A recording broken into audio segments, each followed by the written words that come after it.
ហើយបន្លាទាំងនោះបានជាប់គាំងនៅក្នុងបន្ទុយនាងមីឆែហើយនឹងរវី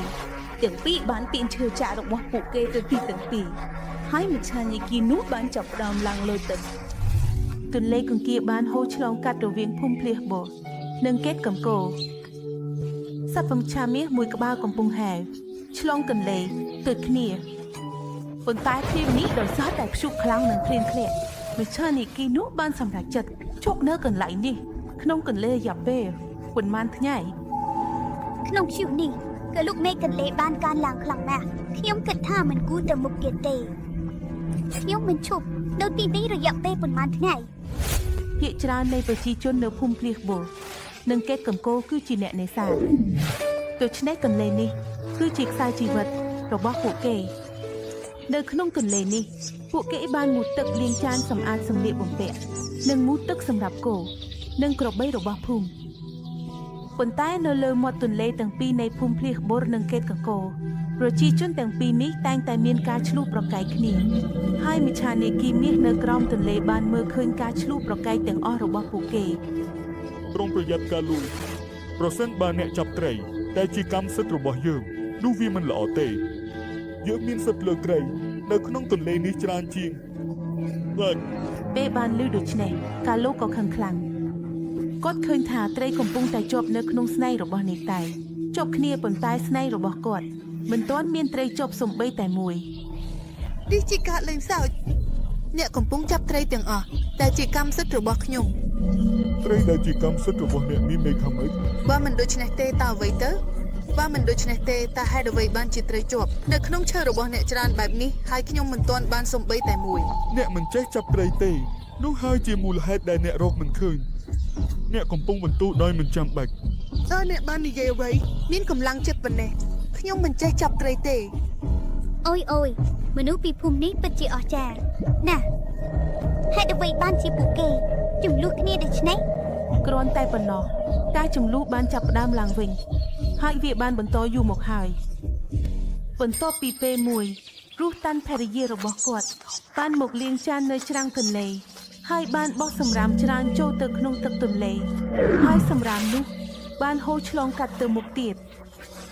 នៅពេលនោះម្ដាយរបស់កាលូ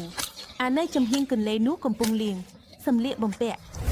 អូយអ្នកបានខ្វះជួយអមថាហើយឬយ៉ាងមូលេខ្ញុំកំពុងលាងសម្លៀកបំពាក់មិនឃើញទេអ្នកបានបោះសម្រាមរបស់អ្នកមកខ្ញុំសម្លៀកបំពាក់ទាំងអស់របស់ខ្ញុំคล้ายជាខ្វក់មិនមែនទេខ្ញុំមិនបានបោះទៅអ្នកទេខ្ញុំបានបោះសម្រាមចូលទៅក្នុងទន្លេឥឡូវនេះប្រសិនបើវាហូរឆ្លងកាត់ទៅអ្នកនោះមិនមែនជាកំហុសរបស់ខ្ញុំទេកុំស្រែកដូចក្អែកយល់ទេអ្នកនិយាយថាសម្លេងរបស់ខ្ញុំដូចក្អែកហើយសម្លេងរបស់អ្នកដូចគោយើរងចាំបន្តិចខ្ញុំនឹងបង្ហាញអ្នកឲ្យដឹងនិយាយចប់ម្ដាយរបស់កាលូបានយកធុងសម្រាមមកហើយ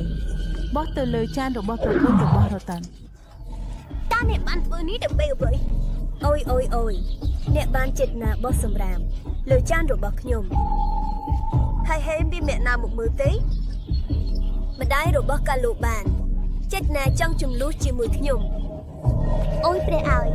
ស្ត្រីពីភូមិទាំងពីរនេះក៏ជំនួសគ្នាខ្លាំងណាស់ពេលដែលសម្លេងស្រែករបស់ជាមូលីបានឬមនុស្សជាច្រើននៅក្នុងភូមិបានមកប្រមូលផ្ដុំគ្នានៅទីនោះម្ដាយរបស់កាលូក៏បានហើយមនុស្សមកផងដែរហើយតើមានអ្វីតែបានចាប់ផ្ដើមចំនួននៅក្នុងភូមិទាំងពីរតែចំនួនបានបន្តពីពេលថ្ងៃត្រង់រហូតដល់ល្ងាចនៅពេលល្ងាចក្មេងតូចនៅភូមិប៉ាលីសប៊ូបានលេងបារពួកគេកំពុងលេងយ៉ាងនេះយ៉ាងនោះភ្លាមអូយអីចឹងបើបានធ្លាក់ចូលក្នុងទន្លេហើយចែងជឹងប្រញាប់ទៅឬបាល់ប៉ុន្តែបើបានធ្លាក់ចូលក្នុងទន្លេហើយបានហូរទៅមុខម្ខាងទៀតកន្លែងដែលខាលូអាកូផូនិងឈៀបលៃកំពុងអង្គុយញ៉ាំផ្លែត្របែកពេលនោះពួកគេបានឃើញបាហើយយកវាឡើងភ្លាមនេះមិនមែនជារឿងល្អទេកាឡូសូមប្រញាប់ត្រឡប់បាល់របស់យើងវិញតើមានឈ្មោះរបស់អ្នកសរសេរលើបាល់ទេឥឡូវនេះវាមកខាងយើងហើយបាល់នេះជារបស់យើងបន្ទាប់មកពួកគេបានយកបាល់ហើយរត់ចេញពីទីនោះដោយសារតែការចំនួនរបស់មនុស្សធំ កុមារពីភូមិទាំងពីរនេះក៏ធ្វើអំពើកំប្លែងដូចគ្នានេះដែរ បើបារបស់អ្នកមកដល់មាត់ទន្លេរបស់យើងក៏នឹងមិនត្រឡប់វាឲ្យអ្នកដែរចងចាំរឿងនេះ ខ្ញុំកំពុងមើលកុមារក៏ចាប់ផ្ដើមចំនួនដោយមើលទៅកាន់មនុស្សចាស់ពីភូមិទាំងពីរនេះនេះគឺមិនត្រឹមត្រូវទេខ្ញុំកំពុងមើលខ្ញុំត្រូវដោះស្រាយចំនួនរបស់ភូមិទាំងពីរនេះ នៅភូមិប៉ាលីសប៊ូមានការដាំដុះសូត្រល្អដូច្នេះមនុស្សនៅទីនេះពាក់សម្លៀកបំពាក់សូត្រថ្មីជារៀងរាល់ថ្ងៃដោយមានតម្លៃថោកនៅភូមិកេតាំងកូដែលនៅមាត់ទន្លេមួយទៀតមានផ្លែស្វាយផ្អែមហើយផ្លែស្វាយផ្អែមបែបនេះមិនអាចរកឃើញនៅកន្លែងណាផ្សេងទៀតបានទេប៉ុន្តែដោយសារតែមានចំនួនជាប្រចាំនៅភូមិទាំងពីរគ្មាននរណាម្នាក់ត្រៀមខ្លួនលក់អ្វីដែលពិសេសរបស់ខ្លួនទៅមាត់ទន្លេមួយទៀតទេហើយក្នុងរយៈពេល 2-3 ថ្ងៃរដូវវស្សាបានមកដល់បន្តិចម្ដង អ្នកដឹងទេអ្នកមានសម្បើម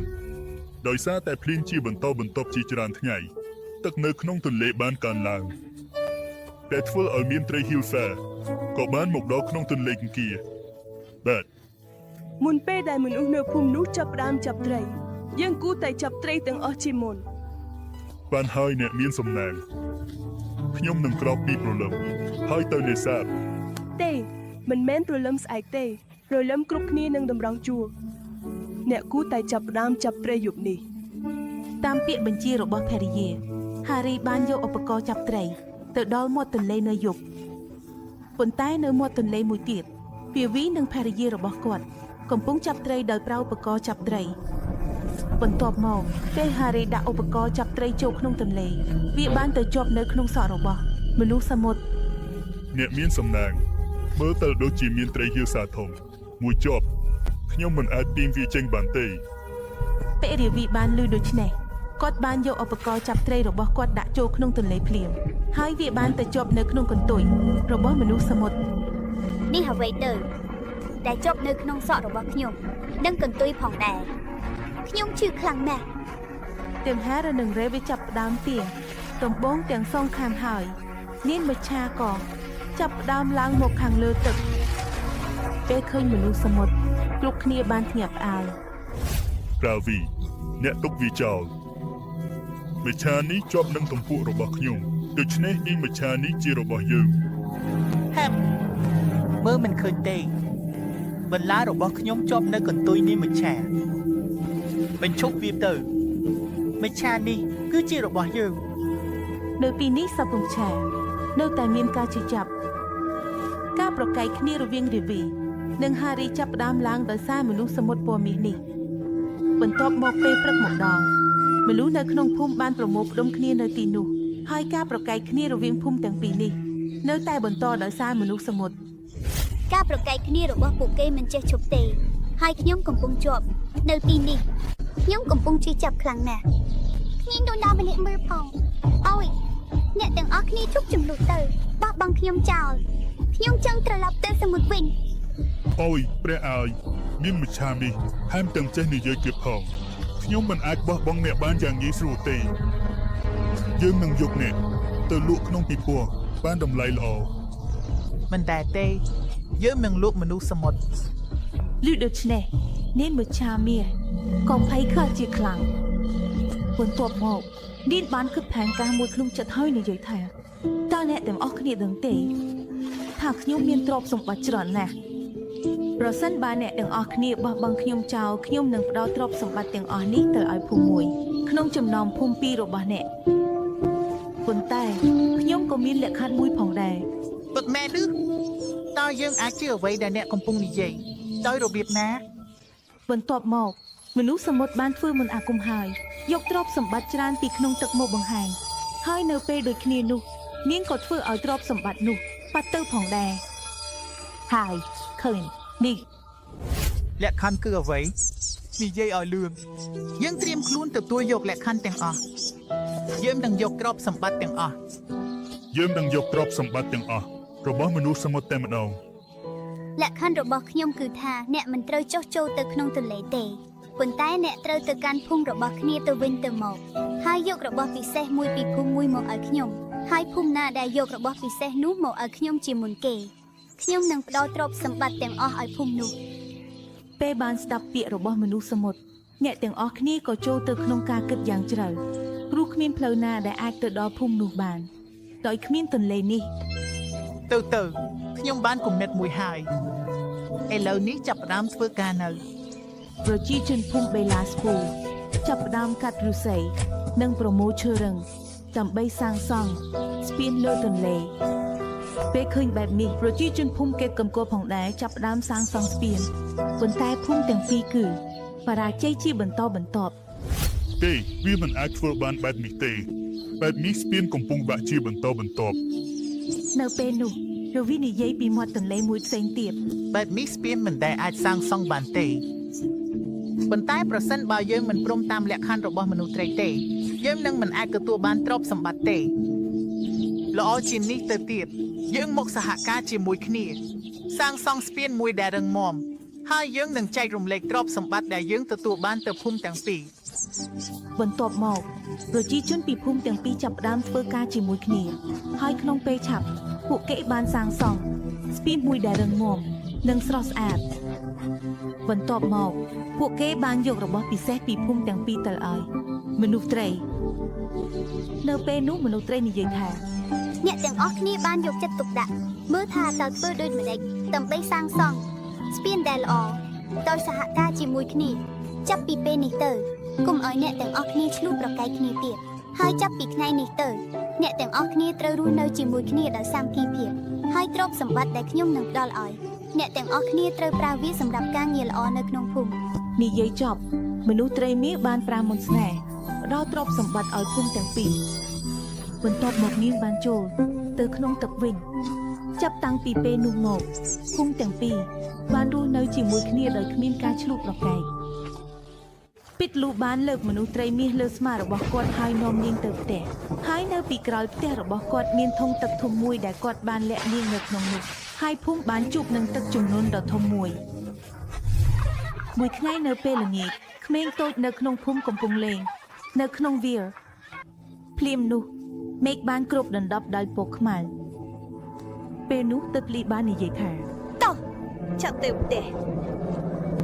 មើលទៅមេឃបានគ្របដណ្ដប់ដោយពណ៌ខ្មៅ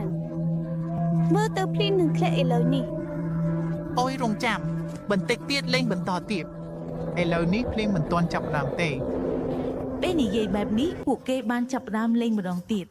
ហើយនៅពេលនោះភ្លៀងបានចាប់ផ្ដើមធ្លាក់ ហេភិកលូបេភ្លៀងបានចាប់ផ្ដើមហើយឥឡូវនេះទៅផ្ទះទៅមិនដូច្នោះទេ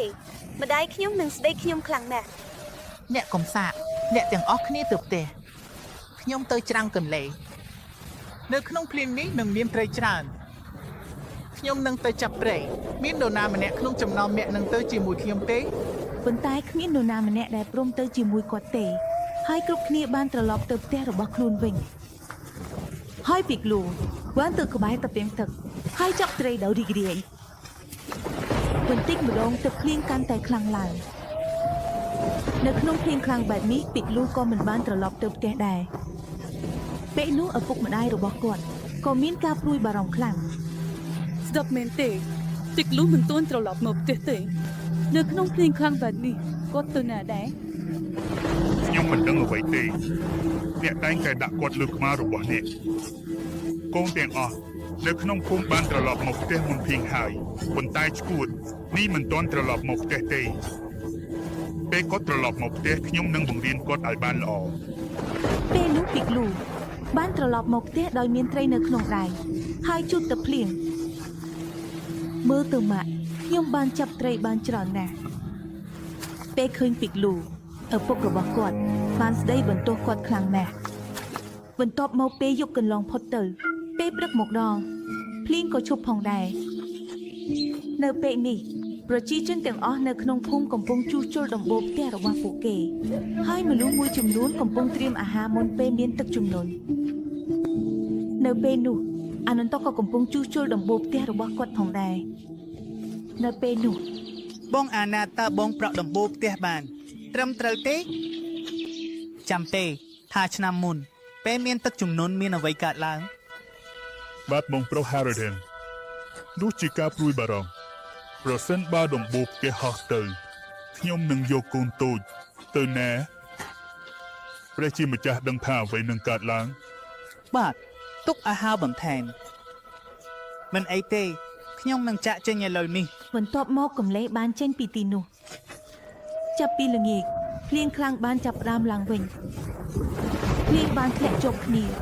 ពីខ្ញែជាមួយនឹងព្យុះខ្លាំងនិងផ្គរទន្ទះបានជាប់គ្នាបន្ទាប់មកទឹកនៃទន្លេបានចាប់ផ្ដើមហូរចូលភូមិទឹកនៃទន្លេបានចាប់ផ្ដើមហូរចូលភូមិហើយជាមួយនឹងវាត្រូវមានត្រីកំពុងមកដល់ផងដែរប្រសិនបើខ្ញុំទៅក្បែរតំបន់ទន្លេថ្ងៃនេះខ្ញុំនឹងបានត្រីច្រើនដោយមិនថាអ្វីទេថ្ងៃនេះខ្ញុំនឹងទៅក្បែរតំបន់ទន្លេនិយាយចប់ប៊ីក្លូបានលាក់មើលពីឪពុកម្ដាយរបស់គាត់ហើយចេញទៅចាប់ត្រីក្នុងភ្លៀងហើយក្នុងអំឡុងពេលនេះទន្លេកំពុងមានល្បឿនលឿនទឹកសមុទ្រកំពុងចូលទៅក្នុងទន្លេហើយក្នុងល្បឿនលឿននេះមានមេឃសមុទ្រមួយបានបែកខ្ញែកពីគ្រួសាររបស់នាងហើយបានមកដល់ទន្លេពេលនោះប៊ីក្លូបានមកដល់ក្បែរតំបន់ទន្លេហើយបានឮនេ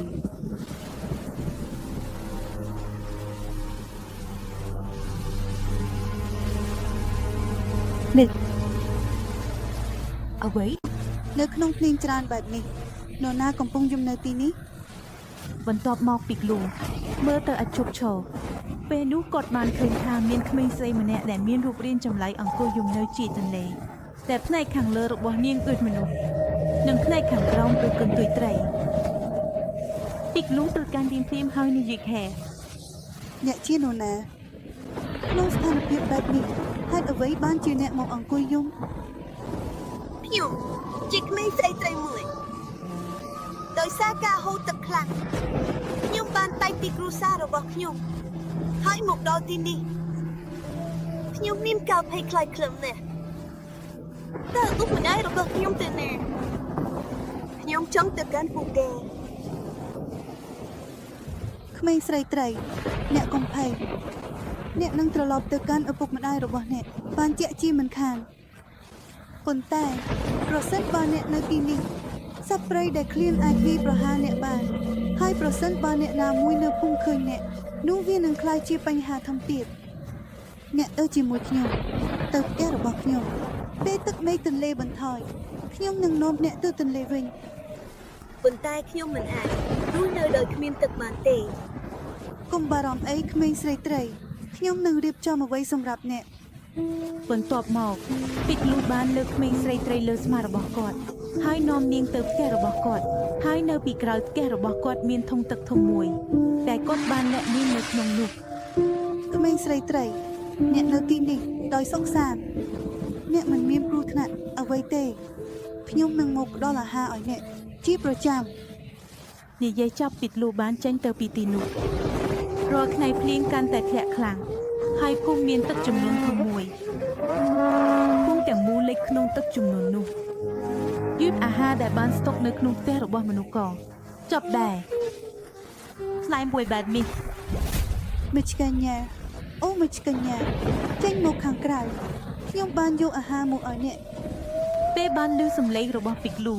មេឆ្កញ្ញាបានចេញពីក្នុងទឹក ថ្ងៃនេះខ្ញុំអាចយកអាហារមកបានតែប៉ុណ្ណេះប៉ុណ្ណោះដោយសារតែទឹកជំនន់អាហារដែលបានស្តុកទុកក៏ចប់អស់ឥឡូវនេះយើងនឹងញ៉ាំអ្វីខ្ញុំមិនដឹងទេ ពេលបានឮពាក្យរបស់ពីក្លូមេឆ្កញ្ញាបានខ្លាចជាសោកសៅបន្ទាប់មកនាងបាននិយាយថា កុំបារម្ភអីមិត្តអ្នកត្រឡប់ទៅផ្ទះមើលទៅថាមានអ្វីកំពុងរងចាំអ្នក បន្ទាប់មកពីក្លូបានរត់ទៅផ្ទះរបស់គាត់ហើយឃើញថាមានអាហារច្រើនកំពុងដាក់នៅទីនោះពេលឃើញអញ្ចឹង ម៉ាក់ប៉ាមក្លឿនតោះមកមើល បន្ទាប់មកឪពុកម្ដាយរបស់ពីក្លូបានមកដល់ទីនោះហើយឃើញអាហារច្រើនបែបនេះពួកគេបានភ្ញាក់ផ្អើលបន្ទាប់មកពីក្លូបានប្រាប់ពួកគេអំពីព្រឹត្តិការណ៍ទាំងអស់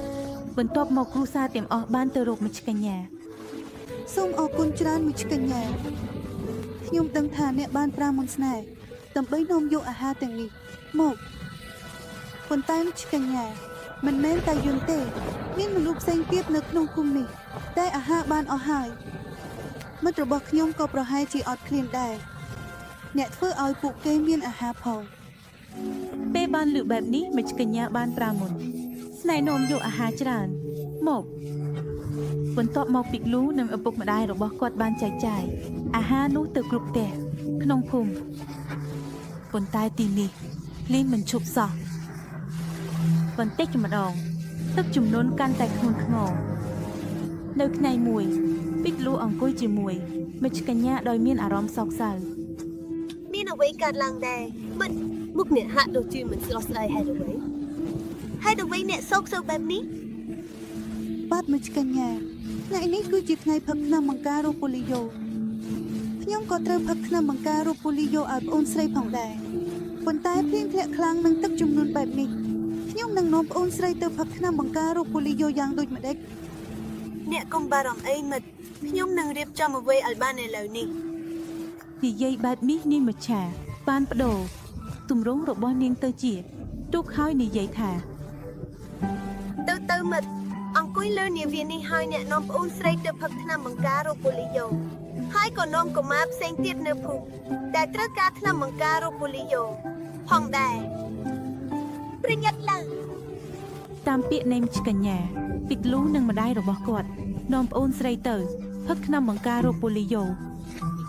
ម្ដាយផ្សេងទៀតនៅភូមិនាំកូនរបស់ពួកគេអង្គុយលើនាវាហើយកុមារទាំងអស់ត្រូវបានផឹកថ្នាំបង្ការរោគប៉ូលីយ៉ូទាន់ពេលវេលាតាមរបៀបផ្សេងគ្នាមិចកញ្ញាបានជួយគ្រប់គ្នានៅពេលមានទឹកជំនន់ភ្លៀងក៏បន្តិចបន្តួចបន្ថយទឹកជំនន់ក៏បន្តិចបន្តួចចុះថ្ងៃមួយ សូមអរគុណច្រើនមិចកញ្ញានៅក្នុងទឹកជំនន់បែបនេះអ្នកបានជួយយើងខ្ញុំយ៉ាងច្រើន មិនទេមិត្តអើយ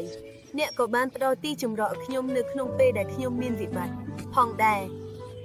ទៅណាមិត្តអើយឥឡូវខ្ញុំនឹងនាំអ្នកទៅទន្លេវិញឥឡូវនេះគឺជាពេលដែលអ្នកត្រូវត្រឡប់ទៅរកឪពុកម្ដាយរបស់អ្នកវិញទៅណា បន្ទាប់មកពីលូបានលើកមិចកញ្ញាលើស្មារបស់គាត់ហើយនាំទៅទន្លេវិញនៅពេលនោះឪពុកម្ដាយរបស់មិចកញ្ញាបានមកដល់ច្រាំងទន្លេដើម្បីស្វែងរកនាងពេលឃើញឪពុកម្ដាយមិចកញ្ញាមានអារម្មណ៍រីករាយខ្លាំងណាស់ហើយបានអបពួកគេ